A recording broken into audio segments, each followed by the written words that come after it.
먼 옛날 기원전 3세기 말 중국 대륙은 진나라 멸망 이후 혼란 속에 빠져 있었다.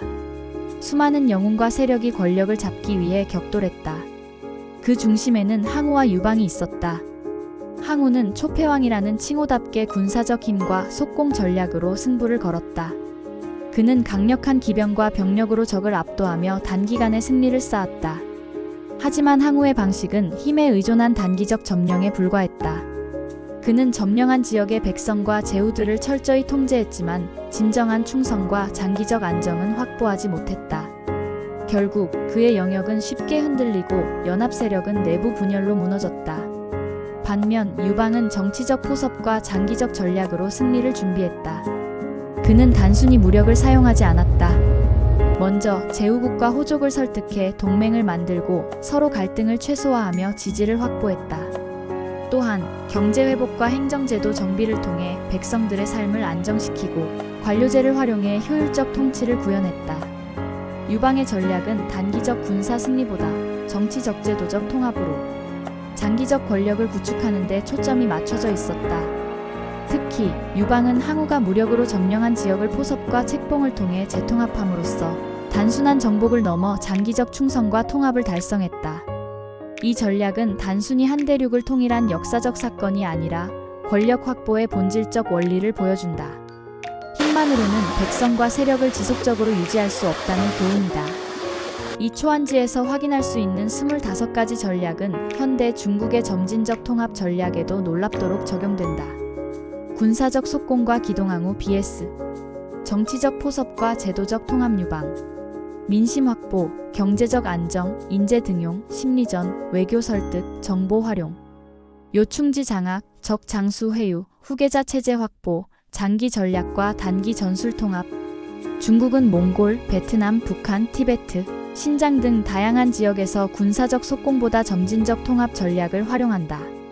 외교 경제 문화적 연결과 제도적 통합을 통해 영향력을 확장하는 것이다. 몽골은 중국과 러시아 사이에서 독립적 정체성을 유지하고자 했지만 외교적 지원과 경제적 유인, 친중 세력 육성을 통해 점진적으로 영향력이 확대되었다. 베트남은 20세기 중반 공산주의 지도부를 육성하며 중국의 지원을 받았고 정치 경제 구조를 점차 중국과 유사하게 정비했다. 북한은 초기 체제 형성과 전후 복구 과정에서 정치 군사 경제적 지원을 통해 친중적 구조를 강화했다. 티베트와 신장 역시 군사적 충돌 이후 행정, 경제, 문화적 통합을 통해 중앙정부 체제에 흡수되었다. 홍콩은 일국양제 하에서 표면적 자유를 유지하면서도 경제, 교육, 언론 환경이 점진적으로 변형되고 있고 대만도 경제와 외교적 연결을 통해 중국과 점차 얽혀가는 구조를 보인다. 대한민국 역시 교류와 협력, 문화-경제적 연결 속에서 정책, 산업, 교육과 언론 환경이 미묘하게 흔들린다. 오늘의 대한민국, 그 표면 위에는 자유와 자본주의가 선명하지만 역사 속 유방의 전략을 현대적 방식으로 적용하면 점진적 통합과 영향력 확대가 이미 진행 중임을 알 수 있다. 힘의 충돌보다 제도와 가치의 스며들기, 그것이 바로 현대 점진적 전략의 핵심이다. 역사는 반복된다. 강자의 무력보다 지속적인 포섭과 체제, 통합의 힘이 장기적 지배를 만들어낸다는 사실은 지금도 우리 주변에서 확인할 수 있다. 다음은 대한민국이 점진적으로 좌경화 사회정치적 성향이 점차 좌파 진보 성향으로 이동되는 과정을 한번 알아보겠습니다. 지금 대한민국의 사회를 관찰해보면 작은 변화들이 차곡차곡 쌓이며 점차 큰 흐름을 만들고 있다는 것을 알 수 있습니다. 먼저 교육 현장부터 살펴보겠습니다. 학교와 대학에서는 점점 더 평등과 권리, 사회적 약자 보호에 초점을 맞춘 교육이 강화되고 있습니다.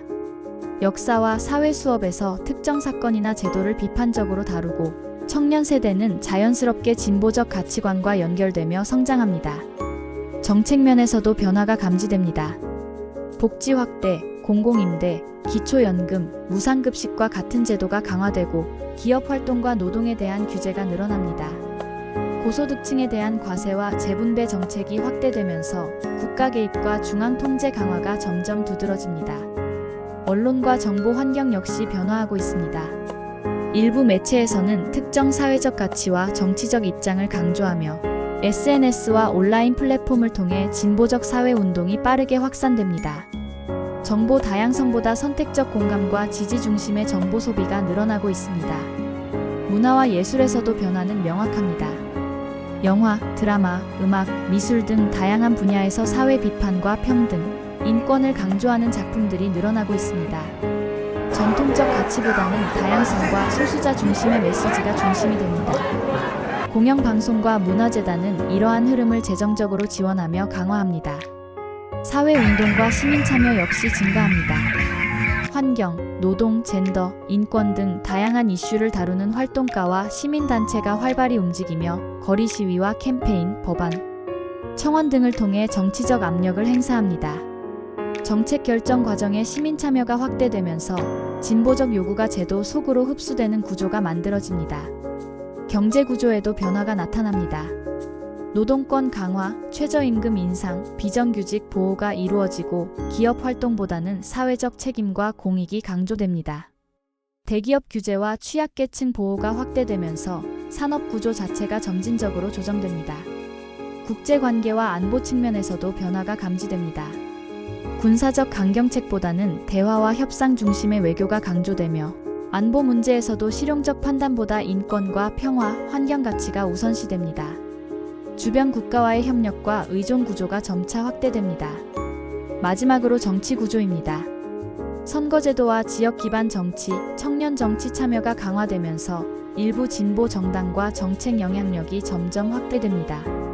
중앙정부의 권력 집중과 진보적 입법이 서서히 강화되며 사회 전반에 걸쳐 변화의 흐름이 확산됩니다. 이 모든 과정은 단번에 이루어진 것이 아닙니다. 교육, 정책, 언론, 문화, 시민참여, 경제, 외교, 정치 등 여러 영역에서 서서히 단계적으로 진행되고 있습니다. 변화의 속도는 느리지만 한 번 쌓이면 사회 전반의 사고와 제도, 정책에 깊숙이 자리 잡게 됩니다. 오늘의 대한민국을 보면 자유와 자본주의의 표면은 여전히 선명합니다.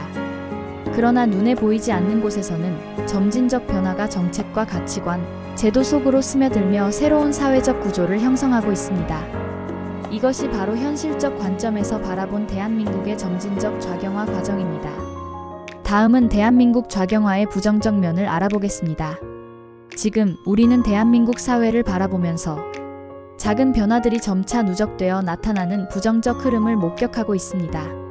정치의 영역에서는 국가 권력과 정책 결정이 특정 성향 중심으로 집중되는 모습이 나타납니다. 일부 정책은 인기 중심으로 추진되지만 반대 의견이나 다른 가치관은 충분히 반영되지 못합니다. 권력과 제도의 집중은 장기적 사회 안정성보다 단기적 지지 확보에 치중할 위험이 있습니다. 경제적 측면에서도 우려가 있습니다. 최저임금 인상, 복지 확대, 강력한 기업 규제는 사회적 평등을 위한 노력일 수 있지만 중소기업과 자영업자들에게는 큰 부담으로 돌아옵니다. 재정 지출이 급증하고 기업 투자와 일자리 창출이 위축되면 결국 사회 전체의 경제, 성장 잠재력이 흔들릴 수 있습니다. 사회적으로는 계층과 세대 간 갈등이 심화될 수 있습니다. 일부 계층은 정책 혜택을 받지만 다른 계층은 상대적 부담을 느낍니다. 표현의 자유와 언론 자유 역시 특정 가치 중심으로 제한될 가능성이 높습니다. 사회적 합리성과 장기적 안정성보다 단기적 인기와 포퓰리즘이 강조될 때 사회적 긴장은 더욱 깊어집니다. 교육과 문화에서도 변화가 눈에 띕니다. 학교와 대학에서는 특정 사회적 가치와 시각이 강조되고 역사와 문화는 한쪽 관점 중심으로 해석될 때가 많습니다. 이는 비판적 사고와 창의성을 저해하고 다양한 의견을 받아들이는 사회적 토양을 좁힐 수 있습니다. 마지막으로 외교와 안보 분야에서도 부정적 영향이 나타납니다. 평화와 인권, 환경 중심 외교는 이상적이지만 실용적 군사 판단이나 전략적 유연성을 제한할 수 있습니다. 대외 위협에 대한 대응에서 강경책보다는 협상과 포용이 우선될 때 안보 리스크가 커질 수 있습니다. 결국 좌경화의 부정적 면은 단순한 정책 성향 문제를 넘어섭니다. 정치적 자유 제한, 경제 성장 둔화, 사회 갈등, 교육 문화 편향, 안보 취약성 등 다양한 영역에서 서서히 나타나며 우리 사회 전체에 영향을 미치게 됩니다. 이러한 흐름 속에서 중요한 것은 점진적 변화 속에서도 균형과 장기적 안정성을 지키는 전략적 접근이 필요하다는 사실입니다. 그렇지 않으면 오늘의 작은 변화가 내일의 사회적 긴장과 경제적 부담으로 되돌아올 수 있습니다. 대한민국 현실과 대응 포지션에 대해서 알려드리겠습니다. 오늘날 대한민국은 복잡한 변곡점 위에 서 있습니다. 정치, 경제, 사회, 교육, 외교 등 모든 영역에서 변화의 파도에 직면해 있습니다.